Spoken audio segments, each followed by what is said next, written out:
So, folks, there's this thing called technology. It's magic in a box or in a rectangle. And this magic allows you to communicate with others and watch videos or pornography.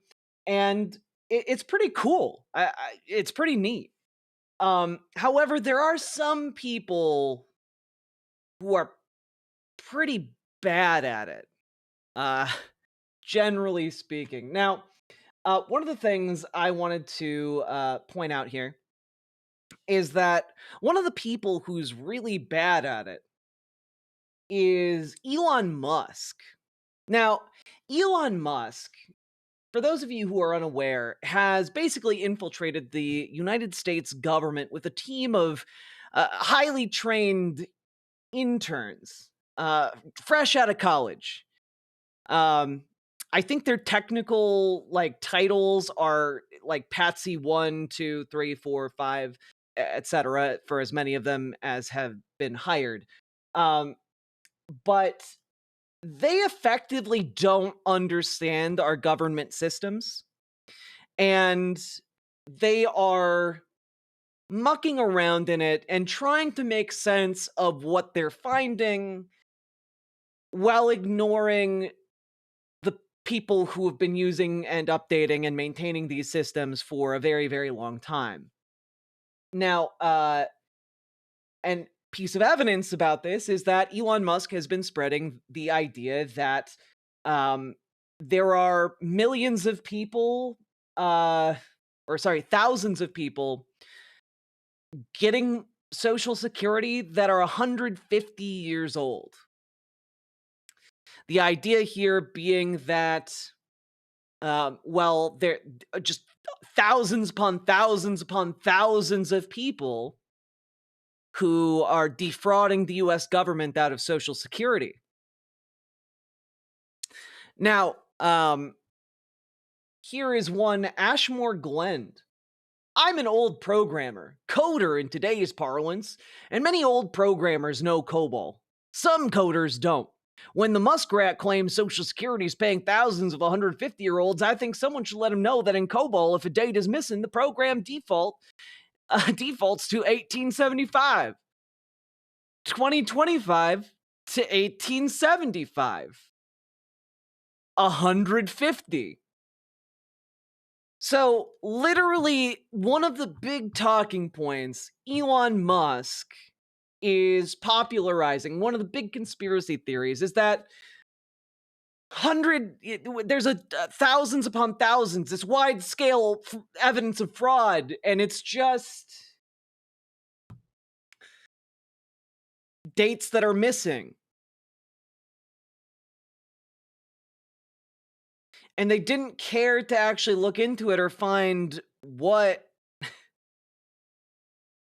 happening there. Now, additionally, one might say, oh, well, Elon Musk is saying he wants to cut $2 trillion from the United States budget. Where's he going to find that? Well, luckily, he has a good friend and colleague in the tech industry named Palmer Luckey. You might remember Palmer Luckey as the guy who invented, well, I guess he didn't invent it, but he helped create the Oculus, a VR headset that kind of kicked off a new generation of VR software. And he sold his company for billions of dollars, and ever since has just been floating around in the tech ether, I guess. And he posted to Twitter, what will happen in broader academia when clear scientific consensus is that AI-assisted education delivers better outcomes than 3.8 million teachers currently do? And Elon Musk quote tweeted it saying that is already possible.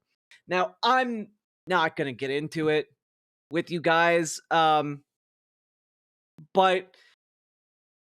suffice it to say that AI is nowhere near capable of teaching students from, preschool to college or even preschool to high school. Like, AI can't do that. We do not have the ability or or like it's just not technically feasible. And I want to point out this. Well, let's use an example from recent news. Okay, there is a website here called Court Watch. Now, Court Watch last week ran an article in collaboration with 404 Media, which has been doing good work.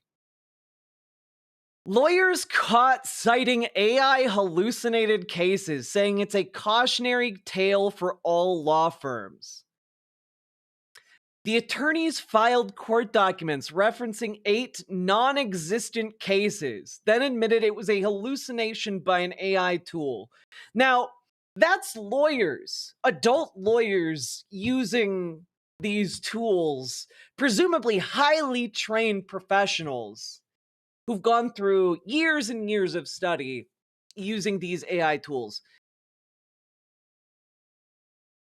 Guys, now I'm not an expert on children or anything, but are kindergartners highly trained experts?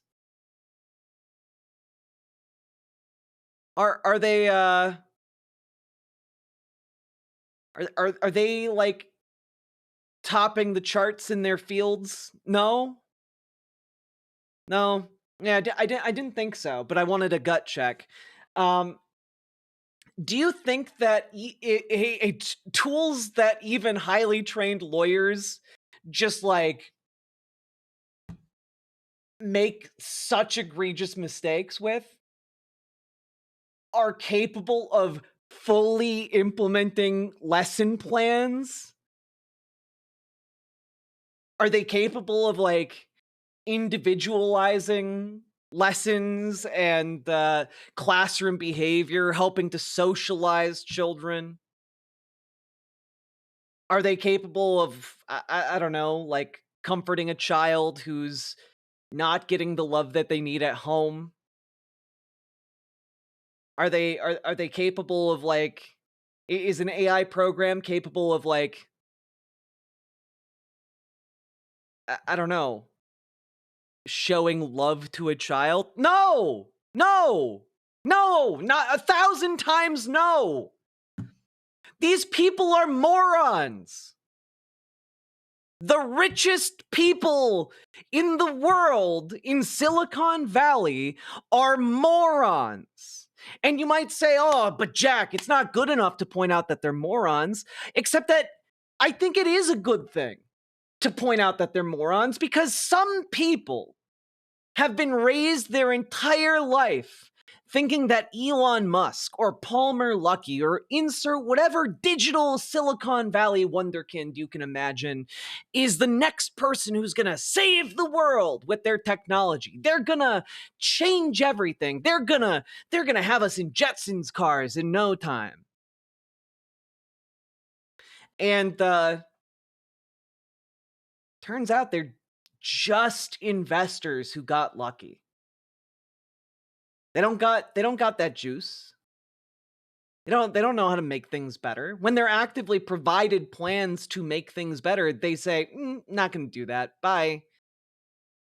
Elon Musk was literally handed a plan by the UN to end world hunger after he bragged that he could do it, and then he just never implemented it.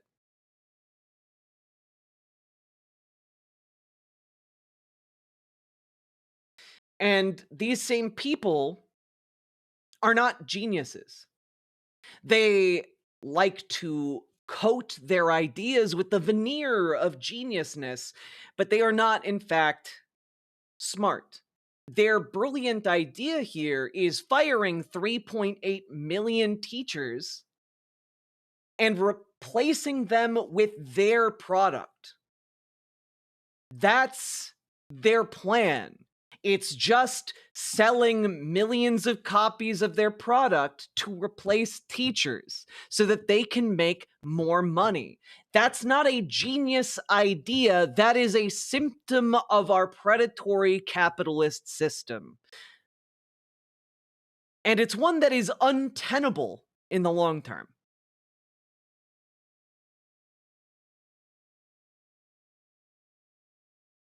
What is their plan for millions of people out of work? That's the great part. They don't have a plan for that, which is kind of why I like to harp on the idea that these people are stupid, right? Like their plan is that millions of people are going to be put out of work and then they're just going to find jobs elsewhere somewhere, go to the magic job tree in their area and get the next job, or you know, die. Some of the more benevolent tech overlords, you know, uh, espouse some kind of like universal basic income idea to maintain a steady base of consumers for their products. But like that's like the slightly more advanced ones. The less advanced ones, the blunter ones, like your Elon Musks or your Palmer Luckies, they simply say, well, they don't even say anything. They just kind of don't think about it, and that's it. That's it.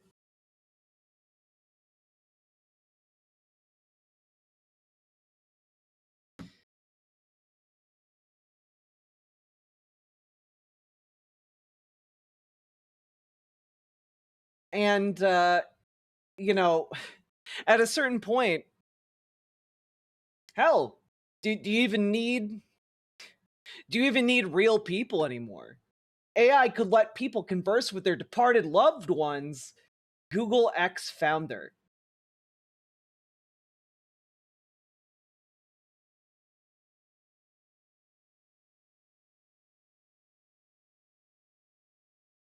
In the future, thanks to AI, we might even talk to our children and grandchildren after we've passed away through digital twins. We'll be able to attend meetings and work from remote locations, he said. They uh they believe that they can get your essence, your soul into the machine. They believe that they can reanimate the corpses of the dead with their AI. These are people who do not understand the technology that they work with. They do not understand the limitations. Because, guys, all large language models can do is extrapolate what you want to hear from their data set. That's it. All this would be is puppeteering the memories of your loved ones, the digital archives of whatever they've left behind, and puppeteering them in like some sick show of what a human being might look like. And this is why I say they're not smart. Wait, you're saying they're idiots? Yes. But the reason I harp on this is that a lot of people are raised into the cult mentality that these people are brilliant, that under capitalism, meritocracy is true, that the smartest people in tech rise to the head of their fields, that they are, the CEOs are the smartest innovators. They're the people who get it. Puncturing through that veneer is really important to radicalize people against their ideas. Because guess what? It's a lot harder to organize and mobilize people against an opponent they view as insurmountably intelligent and powerful than against a mere man. And the people we're dealing with are not super geniuses. They are not untouchable. They are not, transcendent. They are flesh and blood. They are humans. And they are fallible. And remembering that and internalizing that is valuable in our struggle.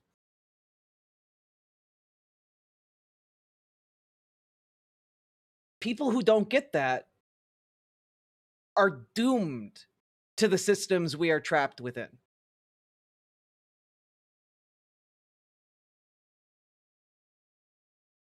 And Alan Smith, for the record, please don't drop the R slur in my chat. I don't like it. Let's see.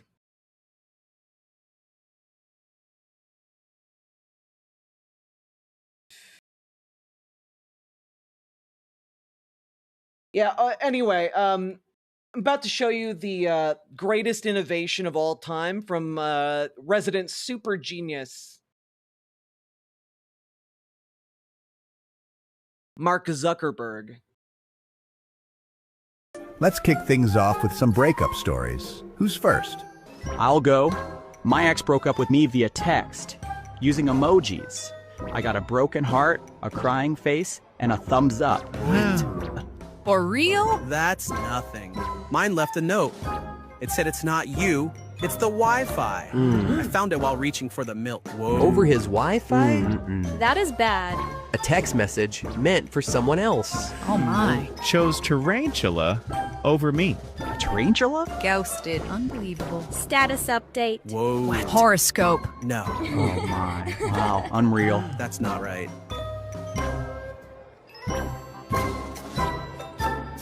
Let's kick things off with some Yeah, dog.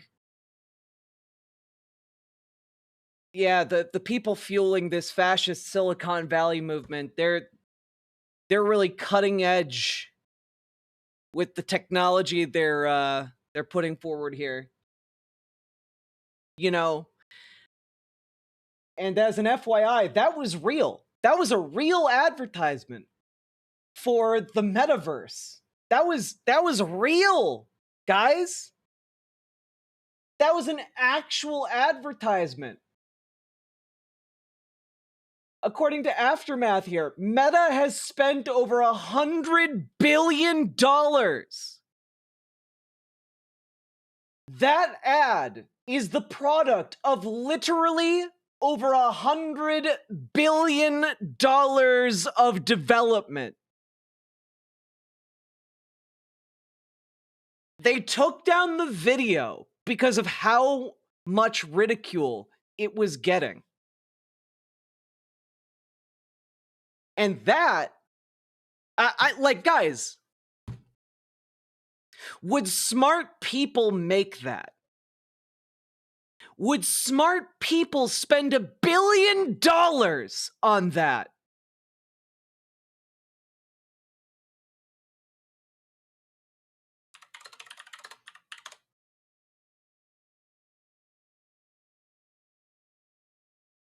In contrast, folks, I'm going to show you a different ad, all right?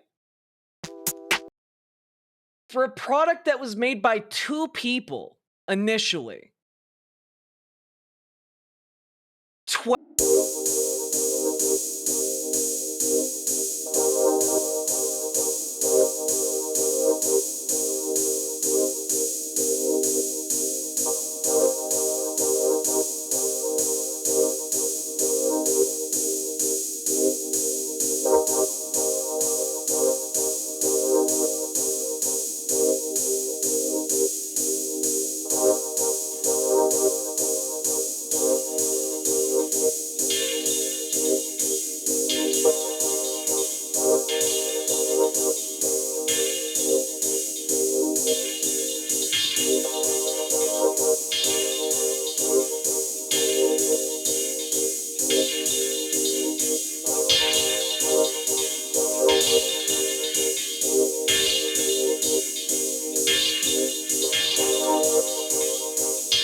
is that ad came out 6 years ago for a game that started development 12 years ago. And guys, the development for VR chat did not take $100 billion.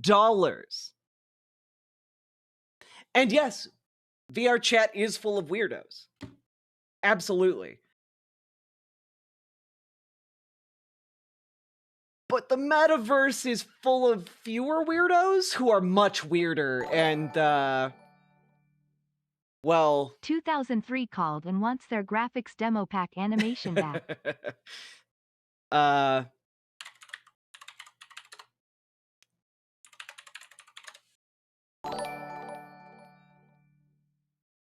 100 billion for Temu bargain VR chat. That shit should be popping out of my screen like the ring. True. 1 second here. Da-da-da-da.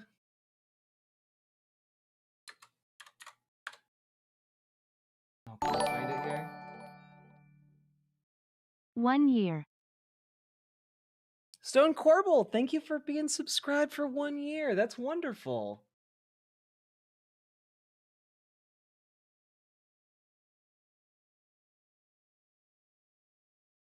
Oh, man. I can't find it. I had a bunch of reviews, but basically a lot of the reviews of the metaverse indicate that, like, the people who play metaverse are, like, racist children. It's not good. It's really not good. At the very least, there's a bit less of that on VR chat. A bit less, depending on where you go, I guess. But, yeah. I don't know. It just seems to me like two guys in their garage probably did a much better job than $100 billion. Do you know how much $100 billion can get you, chat? We could literally end world hunger multiple times over. Like, I don't know. That's weird. Giving me Second Life flashbacks? Yeah.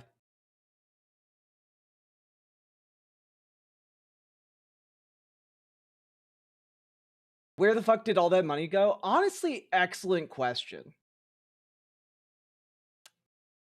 But, yeah, I think that maybe, you know, we shouldn't attribute overwhelming genius and superiority to our adversaries. I think maybe they haven't earned that.